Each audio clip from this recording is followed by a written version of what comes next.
stop. Don't scroll past. Before you leave, answer a question that could change the entire way you see the world. Do you believe that just by being kind, you will be safe? Do you think that kindness will make others loyal to you? Do you hope that your generosity will always be remembered, or that your honesty will always be respected? If the answer is yes, then you are about to face one of the cruelest truths that society has planted in your mind. The truth is this: the world does not reward kindness. It only rewards those who know how to use kindness as a strategy. Machiavelli saw this hundreds of years ago. He witnessed merciful kings betrayed, gentle rulers overthrown, generous men abandoned by the very people they once saved. And so he wrote The Prince not to teach morality, but to teach survival among wolves. You may continue to believe that endless kindness will make life smile at you, but let's be honest. How many times have you done the right thing only to be disrespected? How many times have you stayed silent to avoid conflict, only to be looked down on? How many times have you given everything, and when you needed help, no one was there? That honesty is the beginning of your transformation. Today you will face 8 cold truths about kindness. The first truth is simple: kindness is not protection. You think it will shield you from malicious people, but in reality, it marks you as easy prey. Kindness is not a shield. It is a sign hanging on your chest that says, I am easy to exploit. Think back in your life.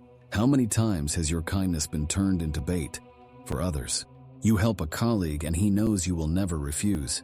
You listen to a friend's troubles and she knows you will always be there no matter the hour. Once they are certain you will never say no, you have become a free service. Repeated kindness does not create respect. It creates habit. People stop seeing you as valuable.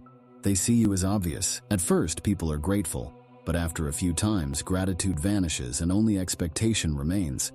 When you always say yes, others believe you will never disappear, and that very certainty makes you the easiest one to forget.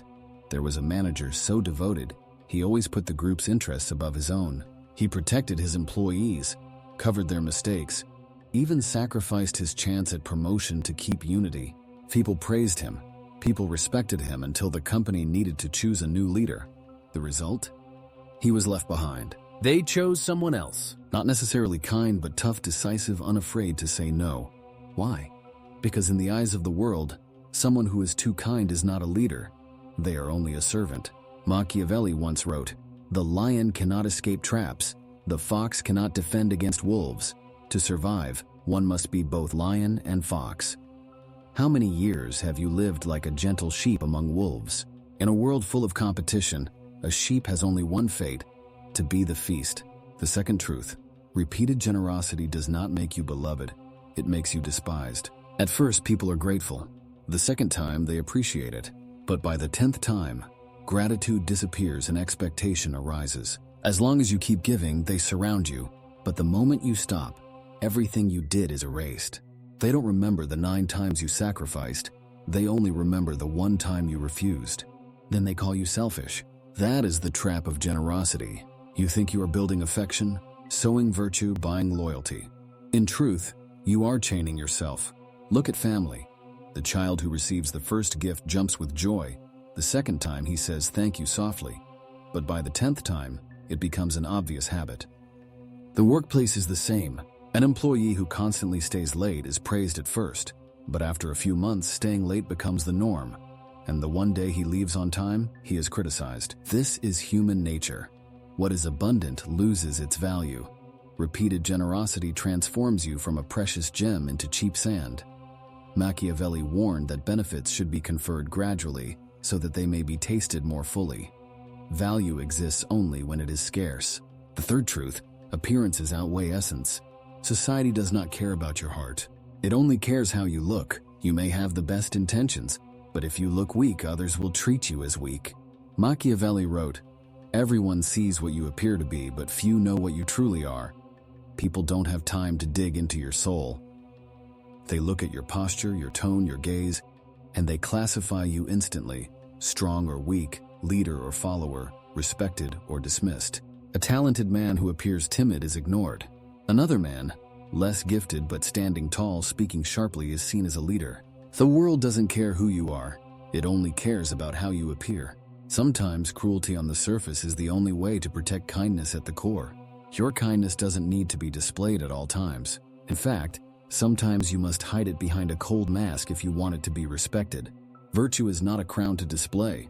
It is a mask you wear when necessary. The fourth truth: everything has a price. Every nod, every yes, every sacrifice is a bill signed with your own life. How many dreams have you buried just to carry someone else's burden? You cannot buy more time. You cannot recreate drained energy.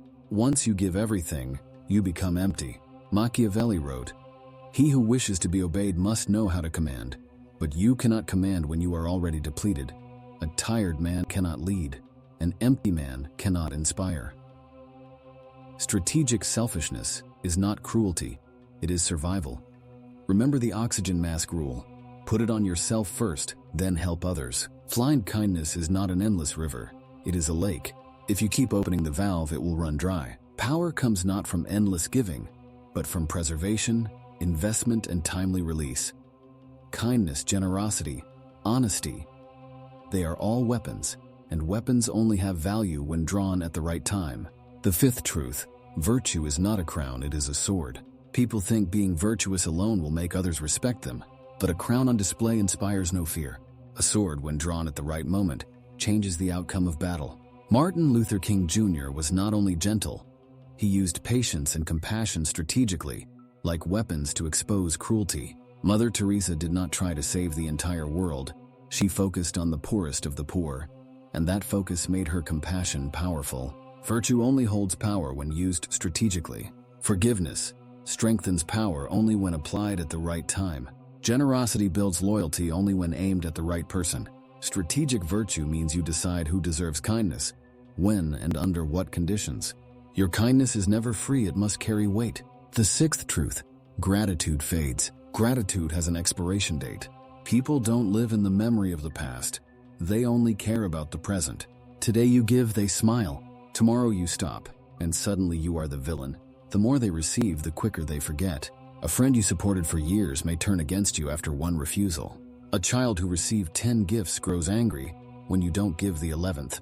At work, the employee who always stays late is eventually expected to, and the moment he leaves early, he is criticized. Gratitude is like sand. The tighter you hold it, the faster it slips away. Respect endures longer than gratitude. Gratitude is fleeting. Respect is solid. That is why the wise do not depend on gratitude. They create respect. The seventh truth: intentions mean nothing without results. You may have a heart of gold, but the world only cares about what you produce. No one respects you just because you mean well. They respect you when you get things done. Machiavelli said, "The end justifies the means." He did not glorify cruelty, he reminded us that results matter more than intentions. The kind teacher who avoids giving low grades is forgotten. The strict teacher who forces growth is remembered. A father who never disciplines his child is not gentle. He is destroying his child's future. Nice people are loved in the moment, but forgotten quickly. Those who create results, even if hated, are remembered forever. The eighth and final truth: survival is the foundation of legacy. You may be kind, compassionate, and honest, but if you do not survive in the game of power, your virtues die with you. Survival comes first. A man who cannot endure will never leave a legacy. Steve Jobs is not remembered for being nice, but for creating results that reshaped the world. Great leaders endure not because of naive kindness, but because they turned kindness into strategy. History remembers those who combined strength with clarity. You can only truly do good when you are strong enough to survive in a cruel world. Life is a battlefield. You may carry flowers, but without a sword you will fall before you ever deliver them. This is the final awakening. Legacy is not built on naive goodness. It is built on results, strength, and survival. You must choose. Continue as a lamb among wolves or rise as the shepherd of wolves. Machiavelli wrote, "If you cannot be both loved and feared, then choose to be feared." He did not glorify cruelty, he revealed clarity. In a world of wolves, kindness without steel turns you into prey. From today, do not beg to be liked. Force others to respect you. Do not hand out flowers barehanded among wolves. Grip the sword behind your back so that your smile carries weight. That is the path of those who refuse to be forgotten. Those who master kindness as strategy. Those who turn virtue into power.